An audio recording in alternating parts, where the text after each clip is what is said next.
Bento, mais uma vez, né, a gente já falou um pouco, super te agradecer a oportunidade de você estar aqui com a gente. Queria que você pudesse falar um pouquinho para a plateia, falar um pouco sobre você rapidamente, falar o que você está fazendo agora, para a gente poder iniciar aí o set de perguntas e respostas. E dependendo do horário aqui, a gente ainda vai abrir aqui algumas perguntinhas para o público, tá? Então, por favor, Bento, fica à vontade para se apresentar. Bom, obrigado, Mandarino. Estão me escutando? Estão bem? Bom, primeiro eu gostaria de agradecer o convite. Para mim é um prazer, uma honra estar aqui com vocês.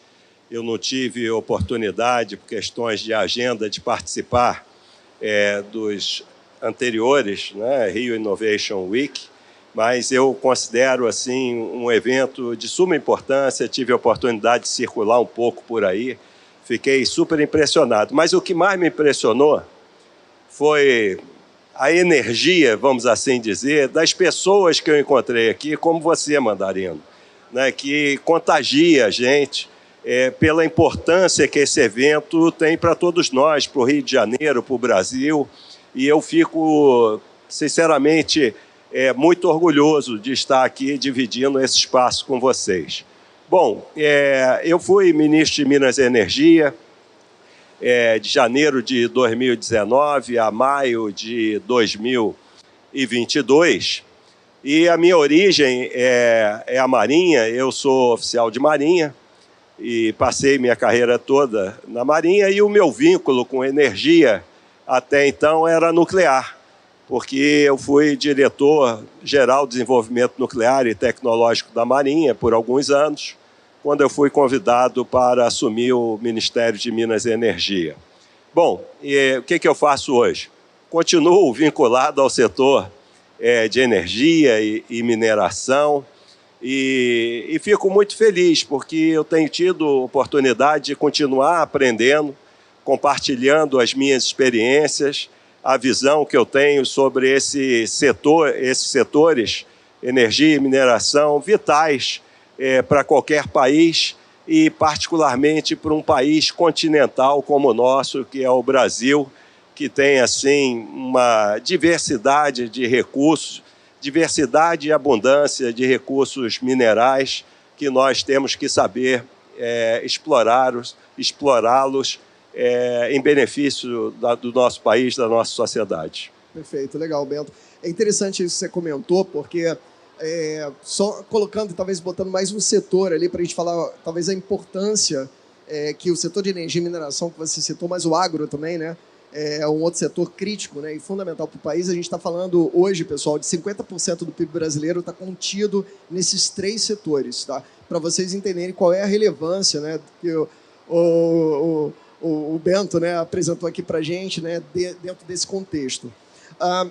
Um ponto interessante, né, que a gente falou, e você comentou também, Bento, que é em relação à questão, talvez, da abundância de recursos, né?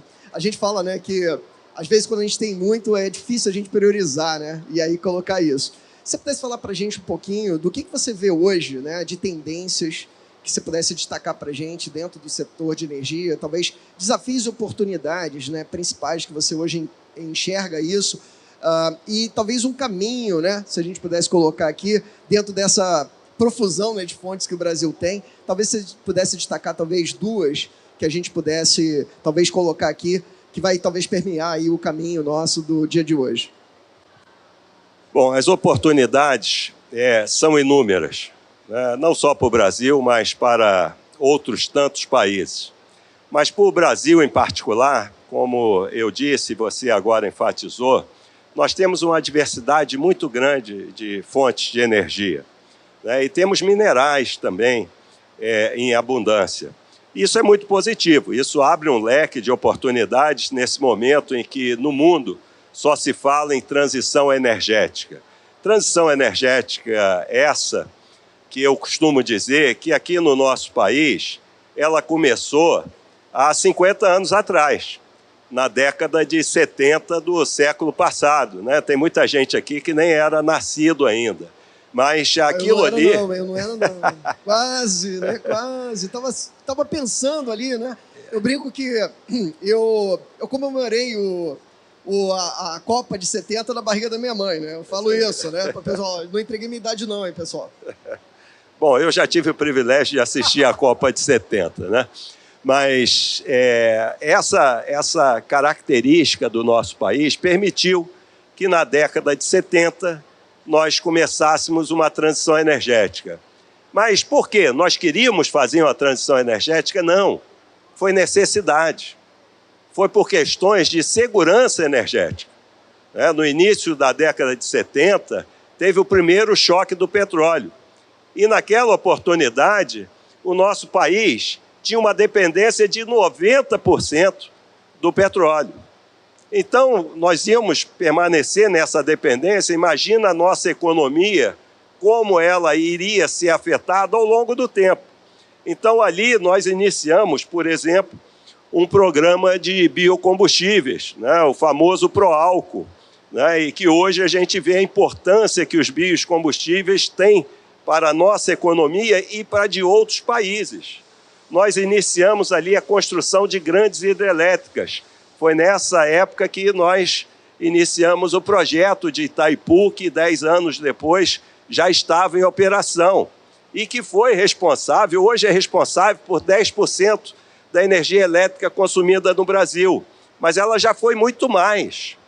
E iniciamos também o programa nuclear, que foi fundamental para que a gente tivesse energia de base, principalmente próximo ao centro de carga do país, que é a região sudeste, centro-oeste. Então, tudo isso foi muito importante. E por quê?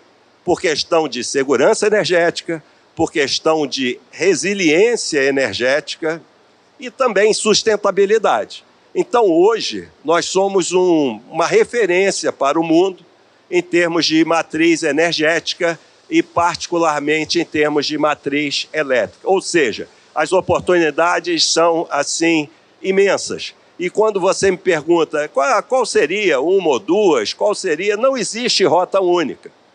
Não tem uma bala de prata, né? Não, não tem bala de prata. E quando a gente fala em segurança energética, quando a gente fala em resiliência energética, a diversidade, né, essa palavra diversidade é fundamental, porque é isso que garante. E eu posso falar, né, porque nós vivemos, em 2021, a maior crise hídrica da história do Brasil. E a nossa matriz, na época, elétrica, 60% dela era hidráulica.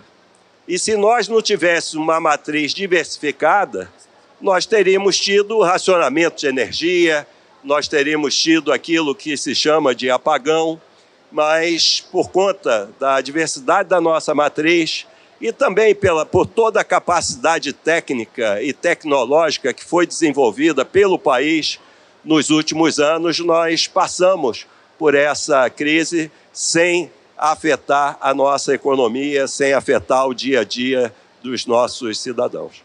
Perfeito, Bento. Eu acho que você trouxe aqui dois conceitos, eu acho que muito interessantes aqui para o público, né? Eu acho que a gente está, talvez, vivendo, né, e viveu isso na pele, né? Quando a gente fala de esse binômio, né, transição energética vis-à-vis segurança energética, né? Você destacou isso muito bem. Eu acho que isso talvez ficou aí há 2 anos atrás, quando a gente teve a guerra da Ucrânia, isso ficou claríssimo, né? O quão importante é você ter o olho na missa, outro no gato, né? Que a gente fala, né? No sentido de que, claro, a gente tem que fazer transição energética sim, isso é necessário, a gente está vendo o quanto as mudanças climáticas estão na nossa porta, né? A gente acompanhou agora o que aconteceu no sul do Brasil, em Porto Alegre, né? A catástrofe, né? Na prática, né? Que de alguma forma nós vivemos, né? E estamos vivendo aqui no Brasil ainda.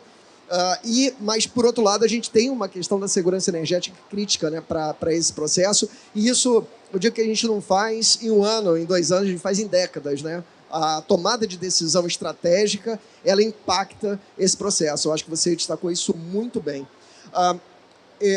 Só para também trazer e enriquecer um pouquinho, né? A gente fala hoje, né, que, como o Bento comentou aqui, a matriz energética brasileira hoje ela é muito limpa. A matriz elétrica, o ano passado, bateu mais de 90%, né, Bento? 91%. 91%, né? Para vocês terem uma ideia, quando a gente soma todas as fontes renováveis de produção. E limpas. E limpas, né? E, basicamente, quando a gente soma isso e conecta esse ponto, né, quando a gente amplia essa visão não só elétrica, mas energética, de energia, a gente está falando de pelo menos ali 50%, né, que é, comparativamente com o mundo, é um número impressionante. Né? O mundo é, em média, 14%. 14%. Então, a gente está falando ali, né, eu diria que é o 7-1, né? Eu diria que é o 7-1, né? O 7-1 aí em relação ao mundo e Brasil, com certeza a gente está muito à frente dentro desse processo. Eu queria talvez destacar aqui, e aí você citou também algumas fontes, essa decisão, né, da gente poder trazer o programa de biocombustíveis, né, que hoje é um sucesso mundial, né, se a gente coloca tanto para o lado de pesados quanto para o lado de leves, então etanol e biocombustíveis, né, no caso biodiesel.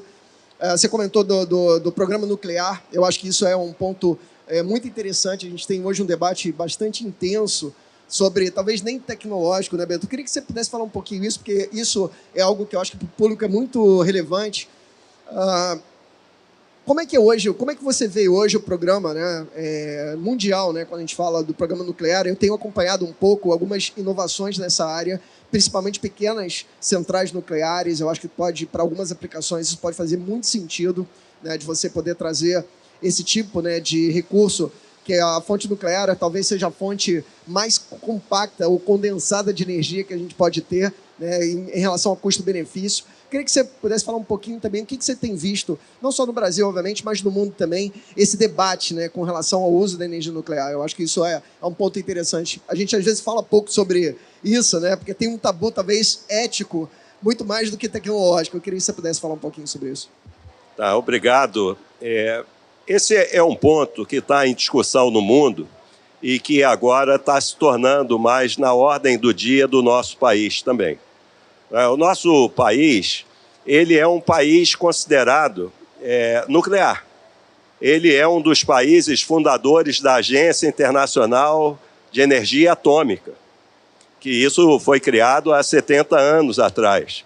Ele é um país fundador. E naquela época nós desenvolvíamos pesquisas aqui, tinha até um programa das Nações Unidas, patrocinado pelos Estados Unidos, que era Átomos para a Paz. E aí, na década de 70, nós resolvemos desenvolver um programa nuclear.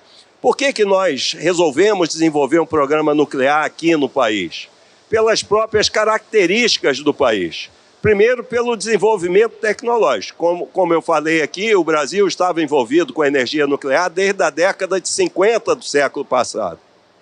E segundo, por determinadas características. Nós temos uma das maiores reservas de urânio do mundo, que é a origem do combustível nuclear. Mas, tudo bem, o Brasil precisa ter uma matriz que tenha uma participação grande da nuclear. Do meu ponto de vista, não. Mas é fundamental que o tenha em face dessas características. Mas vamos falar agora, quando você colocou aí os biocombustíveis, nós temos que descarbonizar a matriz de transporte, seja ela marítima, seja ela aérea e seja ela do transporte de carga. Aqui no Brasil, muito ativa. Se você não tiver alternativas, você não vai conseguir realizar isso. Agora, voltando para a nuclear. Hoje, agora, aqui que nós estamos conversando, 30% da energia limpa consumida no mundo é nuclear. 50% da energia limpa que está sendo consumida na Europa, nesse exato momento, é nuclear. Ora, como é que nós vamos descarbonizar a matriz energética do mundo sem a nuclear? Por isso que, na última COP, teve lá uma declaração de mais de 30 países, e hoje já chega a 50 países, dizendo que o mundo terá que triplicar a geração nuclear até 2050, senão as metas do Acordo de Paris não serão alcançadas. Por quê? As renováveis estão vindo aí, veja o exemplo do Brasil, que em, 20 anos, já são 25% da nossa matriz elétrica. Isso quando você soma biomassa, eólica, a coisa vai crescendo. Solar, né? Mas isso não é suficiente para você descarbonizar a matriz elétrica no mundo. Você vai ter que ter o concurso de outras fontes de energia, você terá que ter outros combustíveis, como o hidrogênio, que se fala muito, para que essas metas possam ser alcançadas. Perfeito. Essa questão, né, e aí isso é um ponto, né, bastante interessante quando a gente olha a matriz mundial. A gente fala que essa transição ela não troca uma pela outra, a gente empilha fontes, né? Porque o carvão ainda está aí, né?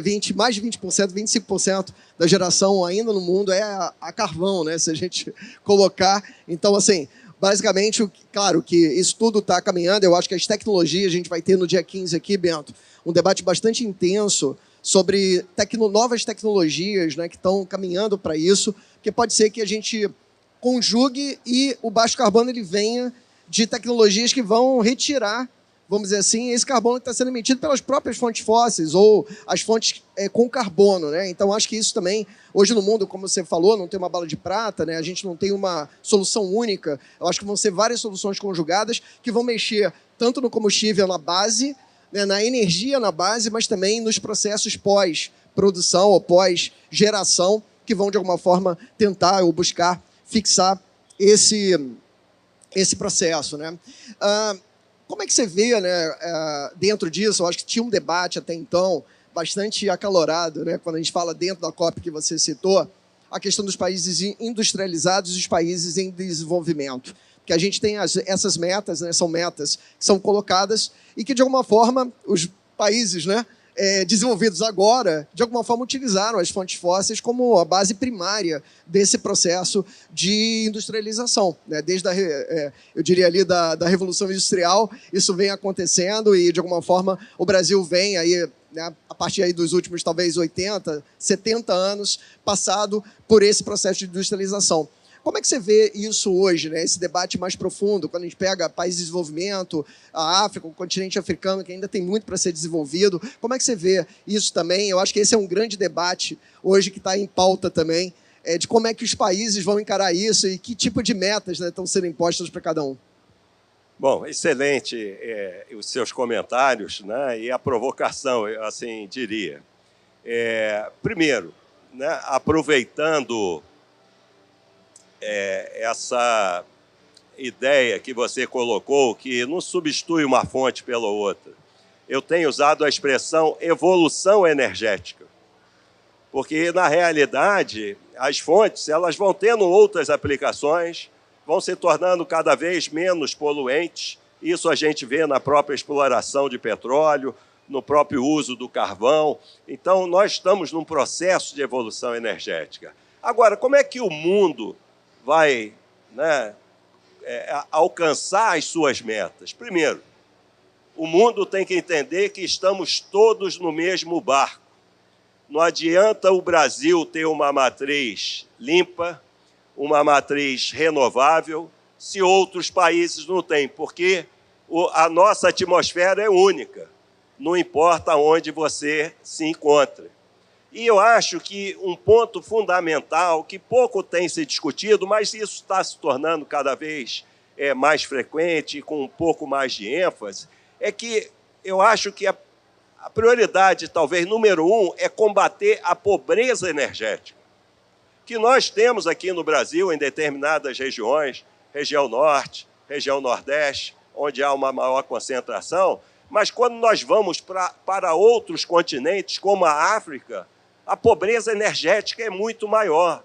E não tem nada mais poluente do que a pobreza energética, porque a energia faz parte do nosso dia a dia.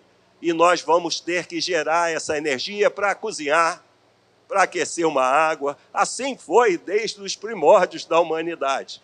Então, você combater essa pobreza energética, particularmente eu entendo que os países que têm mais condições, eles têm que assumir essa liderança, não é esperar apontar para um determinado país, aonde quer que ele se encontre, e dizer assim, ó, você tem que cumprir essas metas. Como? Se eu não tenho recursos tecnológicos, se eu não tenho recursos humanos, se eu não tenho recursos materiais ou fontes de energia, como é que eu vou fazer isso? Então, isso é um problema de todos. Eu acho que isso é que tem que haver uma maior conscientização. Não, fantástico, Bento. A gente fala aí, a gente fala dentro desse ponto que você colocou, pobreza energética, eu falo que é um tema, talvez é uma expressão bastante forte e muito bem apropriada, porque a gente fala que é o ODS 7, né, que é o ODS da energia limpa e acessível. Acessibilidade é exatamente o que você fala, porque quando a gente coloca que a energia, né, o consumo energético per capita, ele indica o grau de desenvolvimento, né, daquele povo, né, ou daquele país, é muito nesse sentido que você comentou, né, porque a gente consegue ter mais equipamentos, né, dentro da nossa casa, consequentemente, isso indica, né, um fator totalmente direto entre o poder de renda que você tem com o consumo energético. Então, a tendência é exatamente essa, e o país aqui, o Brasil, tem grande potencial para a gente poder aumentar esse consumo per capita de energia ainda, bastante ainda, em função disso que você comentou, né? Então, acho que esse é um fator bastante importante. Eu vou quebrar um pouquinho o protocolo agora, Bento, porque nós estamos com uma plateia mega, eu diria aqui, atenta, né, às nossas falas aqui. A gente já está chegando aqui ao finalzinho, né, daqui dessa interação com você. É um papo muito legal para que a gente possa caminhar para o próximo painel. Mas eu queria fazer o seguinte, aqui a gente faz assim, ó, é muito rápido, tá? Então, pergunta da primeira fila, segunda, terceira. Quem levantar a primeira mão, né? Opa, a Renatinha, eu ainda não comecei, Renatinha, a falar para abrir. A Renatinha, já sabe aquela galera que participa do Passa e Repassa, né? É aquela que sempre acerta primeiro, tem um tempo de resposta maior, é a Renata, tá? Mas vou começar aqui, primeira, segunda, e seguir aqui para a gente poder abrir. Primeira fila, alguém não? Segunda fila? Opa, Renata, então, ó, eu já sabia, né? Eu vou descer aqui rapidinho, Bento, para ela poder... Pode ficar. Eu vou fazer uma pergunta e depois a gente volta aqui para fazer um fecho do painel, tá bom? Seguir aqui nos braços do povo, como a gente fala. Meu nome é Renata, sou de Curitiba, represento uma empresa de comunicação relacionada ao setor de energia e queria saber a sua opinião a respeito do biogás e do biometano, que são duas fontes incríveis, que têm um imenso potencial de tratar os resíduos orgânicos, né? Então, de uma certa forma, resolver duas grandes situações aí do Brasil. Como que o senhor vê o desenvolvimento agora do biogás e biometano? Olha, eu vejo, Renata, primeiro, obrigado pela pergunta e também pelo tema que você abordou na sua pergunta. Eu acho que um país como o Brasil, né, a bioenergia tem um papel fundamental, né, não só por conta do agro, né, do desenvolvimento que nós alcançamos no agro, mas como você falou, né, você está ali produzindo alimentos e, da mesma forma, você está produzindo biometano, biogás, que é fundamental, por exemplo, para descarbonizar a matriz de transporte. Imagina você lá, né, no meio da sua fazenda ou no meio da sua produção, você está ali com o caminhão, a biogás, a biometano, o quanto isso não vai descarbonizar aquela região e quanto frutos vão trazer, além da geração de emprego e renda que você tem com isso, né? Eu inaugurei ainda como ministro a primeira planta, né, de biogás lá no interior de São Paulo, não me lembro exatamente onde era a localidade, e lá eu usei uma expressão, porque já tinham me falado, né, mas eu usei, e que é muito interessante, que nós temos um pré-sal caipira, que é no interior, né, que pode gerar tanto gás quanto nós consumimos hoje, por exemplo, no Brasil.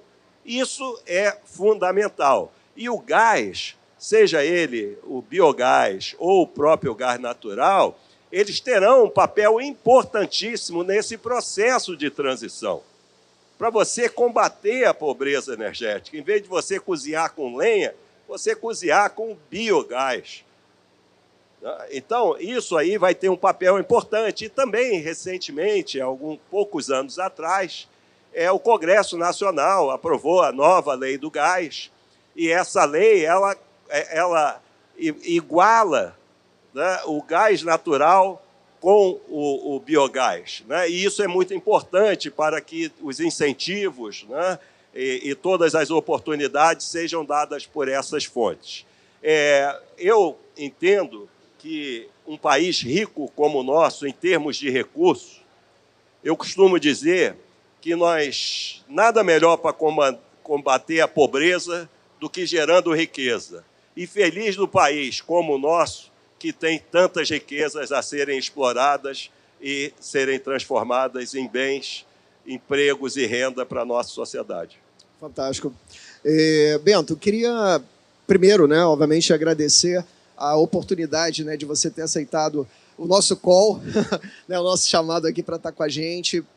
Foi, eu diria ali, uma super abertura, né, para a gente iniciar aí com... Opa, mais uma! Olha só, eu tinha falado que ia ser uma só, mas qual o seu nome? Marcela. Marcela, eu vou trazer aqui, né, que a gente já está... Eu só vou pedir, se você puder ser bem breve na tua perguntinha, para o Bento responder, tá bom?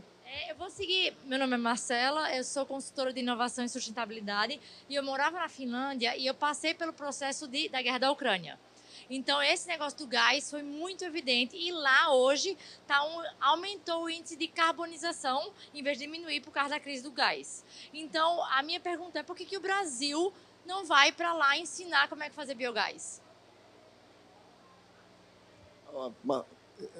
Agora eu fiquei até meio assim, né? É sensacional, hein? Essa provocação, hein? Tô sentindo aqui que a Marcelinha vai estar aqui com a gente, né? Fazendo essas provocações em todos os painéis. Por que nós não ensinamos, né, Bento? Ó, tá vendo só? Eu acho que tem muita coisa aí para a gente poder trazer, eu acho que para o mundo, né? Eu acho que essa referência que você falou de descarbonização da matriz como um todo, as tomadas de visão energética. É claro que cada país tem as suas riquezas, né? Como o Bento frisou bastante na fala dele, mas eu acho que esse ponto é um ponto interessante. Como é que a gente consegue, né, talvez, perpassar essa visão do Brasil, talvez, para outros países? Obrigado, Marcela. É excelente o seu comentário e a provocação, assim, muito interessante. A gente podia começar agora um novo painel. Opa! Por conta... Tá vendo, Marcelinho? Ó, tá, né? Por conta da sua pergunta. Mas uma palavra que eu considero chave nesse processo todo de transição energética é a cooperação. A cooperação internacional é fundamental, porque senão nós não vamos eliminar todos esses gargalos que existem e que eu já mencionei aqui. E é interessante, você falou, né, desse conflito lá, da guerra da Ucrânia, que tem já um pouco mais de 2 anos, e isso está afetando todos os países, né? A Alemanha, por exemplo, eu li outro dia, semana passada, que ela está removendo uma cidade de poucos habitantes, está deslocando a população de uma cidade para outra. Sabe para quê? Porque essa cidade está em cima do carvão e eles vão ter que ter novas usinas térmicas para gerar energia a carvão. Olha só que coisa. Por quê? Né? Olha só, por que isso? Porque é por questão de segurança energética. A energia é mais cara aquela que você não tem, né? E é lógico que o processo hoje de geração a carvão é menos poluente, mas não é isso que se deseja, tá certo? Então, mas esse é um exemplo claro. E outra coisa assim super interessante. Sabe qual é o maior apoiador da energia nuclear na Finlândia? É o Partido Verde.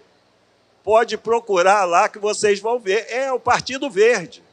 É o maior apoiador da energia nuclear. Então, isso mostra que cada país, de acordo com as suas características, potencialidades, é que tem que escolher o seu futuro na transição energética, considerando a cooperação internacional e que a solução é de todos. É isso. Perfeito. Na verdade, todos têm a sua parte nesse processo, né? Eu acho que esse talvez seja o grande ponto. Bento, queria, de novo, né, mais uma vez te agradecer. Pudesse dar as tuas considerações finais, se pudesse trazer, se fosse fazer um tweet, né? O que a gente extrai aqui um pouco da tua fala?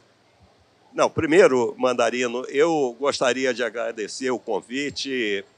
Eu acho que talvez vocês tenham me contagiado tanto com a energia de vocês, com a felicidade de estar realizando um evento como esse, que eu me considero um privilegiado de estar aqui e poderia continuar conversando com vocês por horas, porque esse é um tema muito importante, né, não só para o nosso país, mas é um tema hoje que você vai em qualquer fórum, ele está sempre nos tópicos de maior prioridade, e assim vai ser no G20, né, que esse ano nós estamos aqui sendo os anfitriões, né, e energia, eu já tive a oportunidade lá, convidado pelo Ministério de Minas e Energia, pelo ministro Alexandre Silveira, participar de uma reunião do G20 há 2 meses atrás, lá em Belo Horizonte, e a gente viu a riqueza dos debates, quanto nós temos a contribuir